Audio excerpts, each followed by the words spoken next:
সকালবেলা এই ৬টি কাজ করা থেকে বিরত থাকুন, কারণ এই ৬টি কাজ করলে দিনের শক্তি, মানসিক শান্তি আর উৎপাদনশীলতা নষ্ট হয়ে যেতে পারে। নাম্বার ১, সকালবেলা ঘুম থেকে উঠে আবার ঘুমানো। এতে শরীর ও মস্তিষ্ক আরও ক্লান্ত হয়ে যায় এবং দিন শুরু হয় অলসভাবে। নাম্বার ২, খালি পেটে চা কফি খাওয়া। এতে অ্যাসিডিটি, গ্যাস, বুক জ্বালা ও হজমের সমস্যা তৈরি হতে পারে। নাম্বার ৩, মোবাইল বা সোশ্যাল মিডিয়া ব্যবহার করা। ঘুম থেকে উঠে ফোনে ডুবে গেলে মনোযোগ নষ্ট হয়, উদ্বেগ বাড়ে এবং দিনটা এলোমেলো হয়ে যায়। নাম্বার ৪, হঠাৎ ভারী খাবার খাওয়া। সকালে তেলে ভাজা বা অতিরিক্ত ঝাল চর্বিযুক্ত খাবার খেলে শরীর ভারী হয়ে যায় ও হজমের সমস্যা হয়।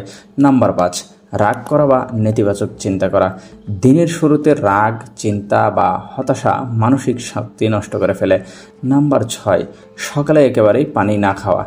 ঘুমের পর শরীর পানি শূন্য থাকে। পানি না খেলে শরীরে ক্লান্তি ও মাথা ব্যথা বাড়তে পারে।